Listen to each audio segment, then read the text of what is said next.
राहुल गांधी की लोकप्रियता जो इतनी नीची है प्रधानमंत्री के मुकाबले, वो एक चैलेंज है आप लोगों के लिए चुनाव में। 24 के चुनाव में जाए तब, अभी तो खैर मुझे लगता है कि स्टेट्स में अब वो इतना इंटरेस्ट नहीं ले रहे हैं। हम सबको ईडी, सीबीआई, इनकम टैक्स को एजेंसी बुलाना बंद कर देना चाहिए। जब जब ये हारने लगते हैं, जब बौखलाहट बढ़ती है, जब घबराहट बढ़ती है, तो अपने सबसे प्रबल शस्त्र, अपने सबसे प्रबल घटक दल ईडी, सीबीआई मैदान में उतारते हैं। ये नंबर्स क्या आपको एक संकेत दे रहे हैं सुप्रिया जी की राहुल गांधी की लोकप्रियता जो इतनी नीची है प्रधानमंत्री के मुकाबले, वो एक चैलेंज है आप लोगों के लिए चुनाव में। 24 के चुनाव में जाए तब, अभी तो खैर मुझे लगता है कि स्टेट्स में अब वो इतना इंटरेस्ट नहीं ले रहे हैं। आइए देखते हैं, मजा आएगा।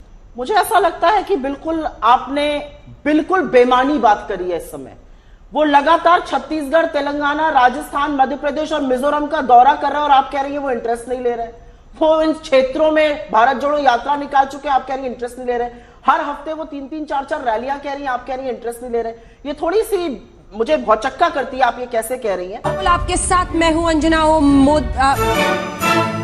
लेकिन यहां पर कहा गया लंबी लकीर खींची गई। अरे भाई, तो लंबी लकीर तो आपने कर्नाटक और हिमाचल में भी खींची थी, और लंबी लकीर तो इन्होंने, मैं 2 ही राज्यों का एग्जाम्पल दे देती हूं।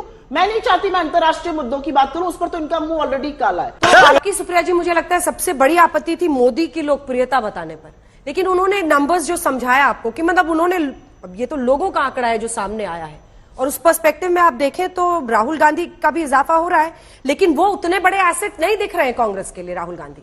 यहां पर आप देखिए लोकप्रियता वर्सेस वोट, और वहां पर आप राहुल की देखिए। ये अनकन्विंसिंग आर्ग्यूमेंट था, और मैं संजय कुमार जी से अमूमन आपत्ति नहीं करती हूं, लेकिन इनका जो ब्लैंकेट स्टेटमेंट था कि कौन एसेट है कौन लायबिलिटी, तो आप चुनाव दर चुनाव देखिए ना।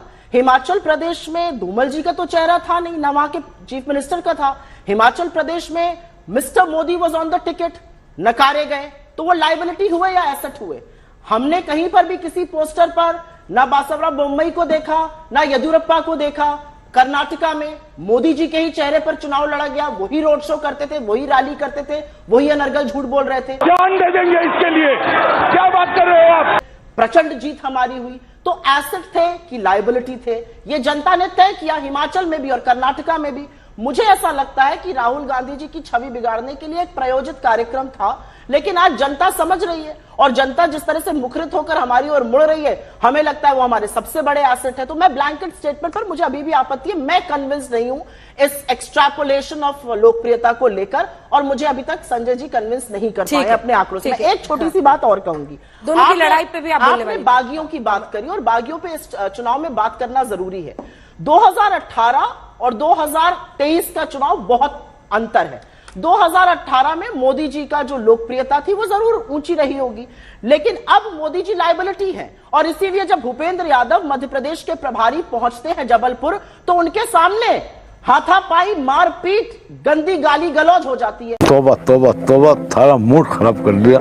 ये कभी नहीं हो सकता था 2018 में। एक ये सच है कि राज्यवर्धन राठौर जी अपने घर से निकलकर प्रचार नहीं कर पा रहे क्योंकि वहां के बागी कैंडिडेट ने झंडे गाड़ दिए। एक ये भी सच है, आपने कहा ठन गई है, मुझे तो कोई ऐसा दिखता नहीं है पुख्ता सबूत या आपका कोई बेसिस जिस पर आप कहें। दिग्विजय जी ने बोला कि अखिलेश बोलना गलत था, कमलनाथ को मुझे ऐसा लगता है कि कमलनाथ जी का बोलने का एक अंदाज है, दिग्विजय सिंह जी का बोलने का दूसरा अंदाज है। एक बात यह भी सच है कि दिग्विजय सिंह जी प्रभारी रहे हैं उत्तर प्रदेश के, उनके बड़े घनिष्ठ संबंध भी हैं पॉलिटिकल पार्टी से यूपी में, तो वो जरूर अखिलेश जी को, समाजवादी पार्टी के अध्यक्ष को जरूर ज्यादा करीबी से जानते होंगे। और मुझे ऐसा लगता है कि कई बार बोलचाल की भाषा में कुछ बोला जाता है, हमारा बड़ा सम्मान है अखिलेश जी के लिए। और जैसा कि सपा के प्रवक्ता भदौरिया जी ने कहा, हम एक थान के कटे कपड़े नहीं है, लेकिन हम एक साथ जरूर खड़े हैं, और उससे भाजपा को आपत्ति, और सबसे बड़ी आपत्ति यह है आज भाजपा को कि जब इन्होंने अपने सबसे बड़े घटक दल, और मुझे ऐसा लगता है हम सबको ईडी, सीबीआई, इनकम टैक्स को एजेंसी बुलाना बंद कर देना चाहिए। जब जब ये हारने लगते हैं, जब बौखलाहट बढ़ती है, जब घबराहट बढ़ती है, तो अपने सबसे प्रबल शस्त्र, अपने सबसे प्रबल घटक दल ईडी, सीबीआई मैदान में उतारते हैं। कल इन्होंने राजस्थान में ऐसा किया। आप लोग कहते हैं ठन गई है, मुझे लगता है प्रथम पंक्ति में खड़े होकर इसका डिनाउंसमेंट, इसका डिफेंस श्री सचिन पायलट जी ने किया। अब बीजेपी बड़े सख्ते में कि करें तो करें क्या और कहें तो कहें क्या। वाह मोदी जी, वाह वाह। आप लोगों का क्या गेम प्लान है? क्या कमलनाथ को फुल प्रोजेक्शन आप लोग कर रहे हैं एज सीएम?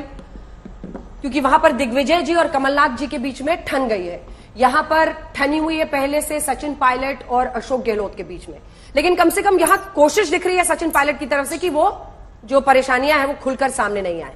ऐसे में आपको लगता है कि जो पॉपुलैरिटी वाला फैक्टर है वो गहलोत का या कमलनाथ का या फिर वहां पर बघेल साहब का, ये आपका बेड़ा पार लगाएगा? मैं आपके सवालों का जवाब दूंगी, लेकिन पूरे श्रद्धा पूरे सम्मान के साथ मुझे ये जो आपने आंकड़े बोले ये अनसाइंटिफिक लगते हैं। और अनसाइंटिफिक इसलिए क्योंकि इसमें पहले ही बोल दिया गया कि इस पर विधानसभा चुनाव की बात मत की जाए। हम तो 5 राज्यों की बात कर रहे हैं, आप लोग मोदी जी के चेहरे की बात कर रहे हैं, तो क्रमवार तरीके से बात कर लेते हैं। मोदी जी ने तो यही चेहरा हिमाचल में दिखाया था और कहा था कि ये मेरा दूसरा घर है, मेरे चेहरे पर वोट दीजिए। ढूंढो तो जाने, वहां पे भी मुख्यमंत्री को ढूंढा जाता था होर्डिंग्स में। वही काम कर्नाटका में हुआ था, चाहे बोम्मई जी हो चाहे येदियुरप्पा जी हो, घर बिठा दिए गए थे, चुनाव मोदी जी खुद लड़ रहे थे। जब मैं मध्य प्रदेश पहुंची तो मुझे लगा होर्डिंग को देख के कि हो सकता है मोदी जी का मन मचल गया हो और वो विधानसभा चुनाव लड़ना चाहते हो। यही हाल कभी कभी मुझे राजस्थान में भी नजर आता है।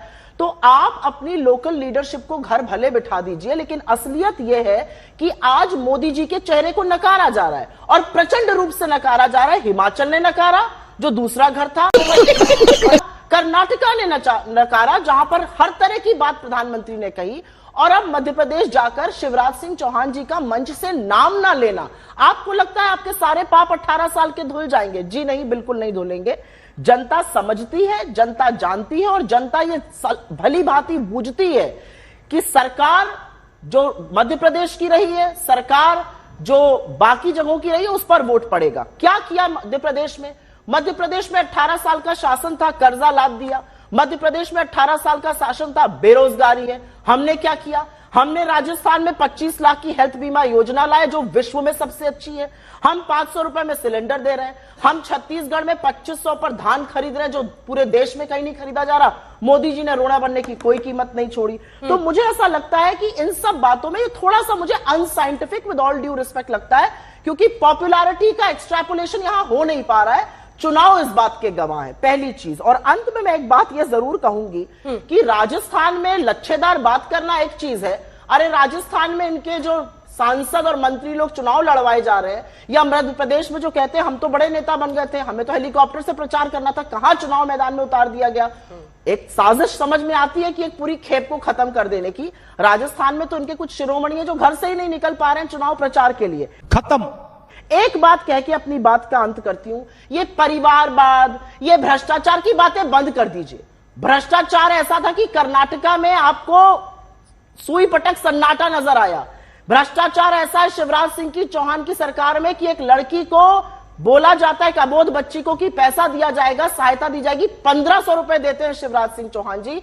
और नैतिकता तो आपकी ऐसी है कि आपने हर पैतरा आजमा लिया, लेकिन आप एक प्रबल विपक्षी नहीं बन पा रहे, न छत्तीसगढ़ में न राजस्थान में। मध्य प्रदेश में आपने चोरी की सरकार बनाई है और उसकी सूद समेत जनता जवाब जरूर देगी। मजा आया।